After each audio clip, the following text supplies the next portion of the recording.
허리에 띠를 띠고 등불을 켜고 서 있으라. 너희는 마치 그 주인이 혼인집에서 돌아와 문을 두드리면 곧 열어주려고 기다리는 사람과 같이 되라. 주인이 와서 깨어있는 것을 보면 그 종들은 복이 있으리로다. 내가 진실로 너희에게 이르노니 주인이 띠를 띠고 그 종들을 자리에 앉히고 나와 수종들리라. 주인이 혹 2경에나 혹 3경에 이르러서도 종들이 그같이 하고 있는 것을 보면 그 종들은 복이 있으리로다. 너희도 아는 바니 집주인이 만일 도둑이 어느 때에 이를 줄 알았더라면 그 집을 뚫지 못하게 하였으리라. 그러므로 너희도 준비하고 있으라. 생각하지 않은 때에 인자가 오리라. 혹시 저녁 늦게 누군가를 기다려본 경험이 있으신가요?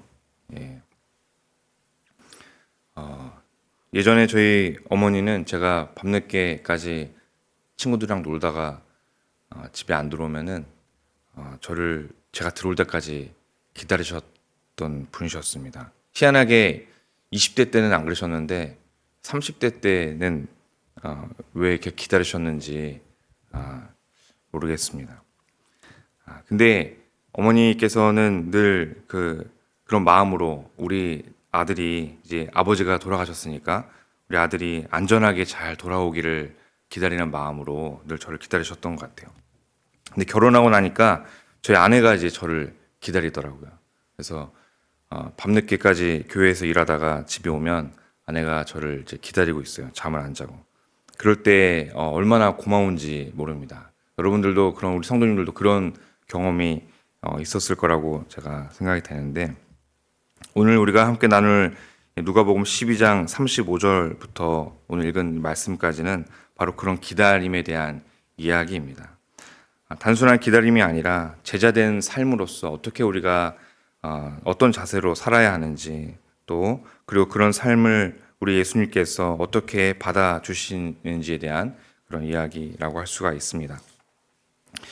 예수님은 제자들에게 이렇게 말씀하십니다. 허리에 띠를 띠고 등불을 켜고 서 있으라. 이 말씀은 단지 어떤 외형적인 모습, 어떤 옷을 입고 기다려야 되는가라기보다는 주인을 기다리는 종의 태도에 대한 말씀입니다. 허리에 띠를 띈다는 것은 당시에 그 지역에 살았던 사람들의 옷을 우리가 생각해 보면 옷이 이렇게 긴 옷을 입고 있었거든요. 그 옷이 치렁치렁하게 되었기 때문에 띠로 꽉 메어지지 않으면 신속하게 움직일 수가 없었습니다. 그래서 항상 어떤 일을 할 때 옷을 단단하게 묶고 긴 옷자락을 허리에 묶고 언제든지 신속하게 움직일 수 있도록 하는 것입니다. 그것은 우리가 주님의 부르심에 즉각적인 반응하는 순종의 태도를 의미한다고 볼 수가 있습니다.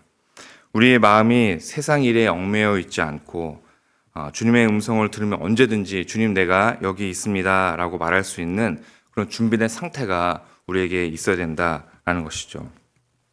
등불을 켜고 있다라는 것은 어둠 속에서도 우리가 주인이 오실 그 길을 잘 밝히는 그런 자세를 우리는 취해야 된다라는 것입니다.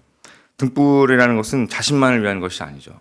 어제 우리 공태 집사님 따님인 남궁소연 그 친구가 졸업 연주회 했는데 학교에서 이제 다 끝나고 내려오는 길에 길이 너무 어두웠어요. 계단이. 그때 한 청년이 우리 권사님 한 분이 내려가셨는데 길이 너무 어두우니까 핸드폰을 다 켜가지고 후레쉬를 비춰주는 모습을 보니까 너무 좋았어요. 그 불빛 하나로 뒤에 있는 많은 사람들이 길을 보고 내려올 수 있었는데, 이 등불을 켠다라는 것은 자신만을 위한 것이 아니라 나와 그 다른 사람들을 위한 그 배려라고 할 수가 있습니다. 주인이 돌아올 때 길을 밝혀주고 집안을 환하게 하여서 따뜻하게 그런 안식을 제공하는 것을 우리는 상상해 볼 수가 있습니다. 마찬가지로 우리의 삶을 통해서 우리의 가정, 그리고 이웃, 그리고 직장에서 또 사업터에서 사람들을 만날 때 우리는 등불을 켜는 그런 자세로 살아갈 수 있어야 합니다. 시편 119편 105절은 이렇게 말합니다. 주님의 말씀은 내 발의 등이요 내 길에 빛이니이다. 서 있으라라는 것은 편안하게 앉아 있거나 누워 있지 말고, 주인이 오실 때 주님이 오시면 잠깐 누워 있다가 오시면 바로 일어서서 나가야지라고 하는 것이 아니라 주인이 오실 때 즉시 맞이할 수 있도록 서 있으라라고 말씀하십니다. 게으르지 않고 긴장감을 유지하는 태도를 말합니다. 방심하지 않고 언제나 깨어있는 신앙의 자세를 말하고 있습니다. 오늘 처음에 서두에서 예수님이 세 가지를 말씀하십니다. 띠를 띠고 등불을 켜고 서 있는 것, 이것이 바로 제자의 삶이다라는 것이죠. 우리는 어떤 모습으로 하루를 시작하고 또 하루를 마무리하고 있습니까? 매일의 반복되는 일상 속에서 우리는 긴장을 놓고 내 일에만 집중하고 내가 지금 가장 관심 있는 그 부분에 시선을 빼앗긴 채 예수님에게서 점점 멀어지는 삶을 살아가고 있지는 않습니까? 우리가 오늘 하루를 시작과 그 마무리를 할 때 우리의 마음 가운데 우리 시선이 예수님께로 향하는 삶, 긴장감을 유지한 채로 우리가 주님 앞에 반드시 서 있는 그런 자세로 살아갈 수 있었으면 좋겠습니다. 37절 말씀을 제가 읽겠습니다. 주인이 와서 깨어있는 것을 보면 그 종들은 복이 있으리로다. 내가 진실로 너에게 이르노니 주인이 띠를 띠고 그 종들을 자리에 앉히고 나와 수종 들리라. 이 말씀을 처음 들었던 제자들의 표정을 한번 상상해 보십시오. 아마 깜짝 놀랐을 것입니다. 왜냐하면 이것은 당시 시대의 상황과 전혀 맞지 않는 이야기였기 때문입니다. 당시 팔레스타인 사회에서 주인과 종의 관계는 절대적이었죠. 종은 주인을 섬기는 것이 너무나도 당연했고 주인은 종의 섬김을 받는 것이 자연스러운 일이었습니다. 그런데 예수님은 전혀 다른 그림을 그려주고 계십니다. 주인이 직접 띠를 띠고 오히려 종을 섬긴다라는 것이죠. 이것을 제자들이 들었을 때 얼마나 놀랐겠습니까? 이 장면은 예수님의 생애 전체, 모든 그 생애를 전체적으로 요약하는 모습입니다. 예수님이 이 땅에 왕으로 오셨지만 종의 모습으로 오셔서 우리를 섬기셨습니다. 마가복음 10장 45절에 예수님은 인자가 온 것은 섬김을 받으려 함이 아니라 도리어 섬기려 하고 자기 목숨을 많은 사람의 대속물로 주려 함이라 라고 말씀하십니다.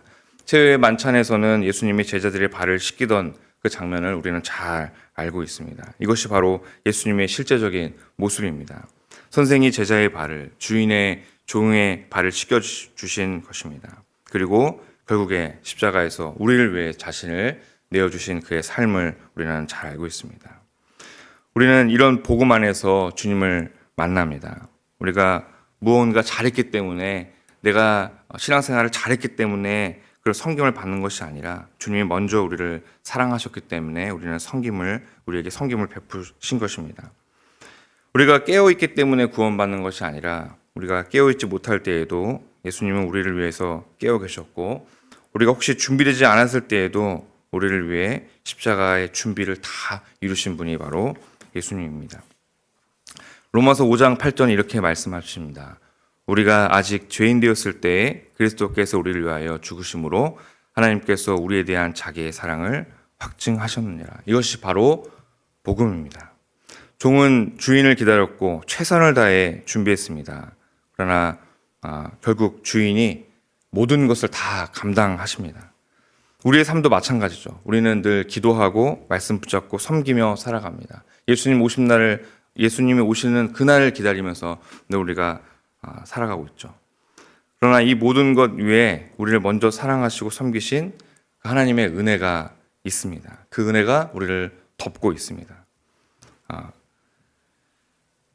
그렇다고 해서 우리가 가만히 있어도 된다라는 것은 아닙니다. 복음은 우리를 가만히 있지 않게 만들죠. 우리가 복음을 정말 따른다고, 복음으로 살아간다고 한다는 것은 우리를 다시 일으키고 우리가 띠를 띠게 만들고 우리가 주님 앞에 늘 반드시 서 있게 만들고 긴장함을 늦추지 않게 만들기 때문입니다.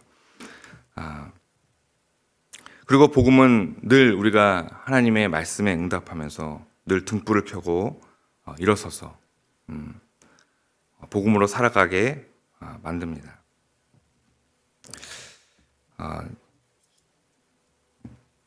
오늘 읽지는 않았지만 42절에서 48절의 말씀을 제가 더하면 예수님은 계속해서 충성되고 지혜 있는 종과 악한 종의 비유를 들려주십니다. 충성된 종은 어떤 종이냐면 주인이 보지 않을 때에도 맡겨진 일을 성실히 감당하는 것입니다. 반면 악한 종은 주인이 조금 이따 오시겠지, 지금은 아닐 거야 라고 하면서 방탕하게 살아간다라는 것을 말씀하고 있습니다. 여기서 중요한 것은 무엇이냐면 은혜를 받은 자에게는 반드시 책임이 따른다라는 것입니다. 48절의 말씀을 제가 한번 읽어보도록 하겠습니다. 알지 못하고 맞을 일을 행한 종은 적에게 맞으리라, 적게 맞으리라. 무릇 많이 받은 자에게는 많이 요구할 것이요 많이 맡은 자에게는 많이 달라 할 것이니라. 예수님께서는 말씀하십니다. 많이 받는 자에게는 많이 요구될 것이요. 주님은 다시 오십니다. 그분이 오실 때까지 우리는 어떻게 살아야 할까요? 예수님은 우리에게 깨어 있으라 라고 말씀하시면서 동시에 자신이 먼저 깨어 계셨던 분이라는 것을 보여주십니다.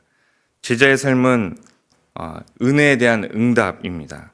등불을 켜는 것도, 허리를 동이는 것도, 서 있는 것도 모두 주님의 사랑에 감사하기에 가능한 일입니다. 오늘 제가 두 가지를 말씀드렸습니다. 첫 번째는 우리는 주님을 기다리는 제자입니다. 허리에 띠를 띠고 등불을 켜고 깨어서 주님을 기다리는 삶을 살아가야 합니다. 두 번째는 우리는 예수님을 섬김을 받는 자들입니다. 우리의 모든 노력과 충성 위에 주님의 더 크신 사랑과 섬김이 있다는 것을 우리는 늘 기억해야 합니다. 이 두 가지 내용을 오늘 우리의 삶에 균형을 이룰 때 우리는 참된 제자의 삶을 살아갈 수가 있습니다. 오늘도 주님을 기다리는 제자의 삶, 그리고 그 섬김을 기억하는 복음의 삶이 우리 성도님들의 하루에 깊이 스며들기를 간절히 축원합니다. 자, 기도하겠습니다. 하나님 아버지, 날마다 깨어서 주님을 기다리는 삶을 살기를 원합니다.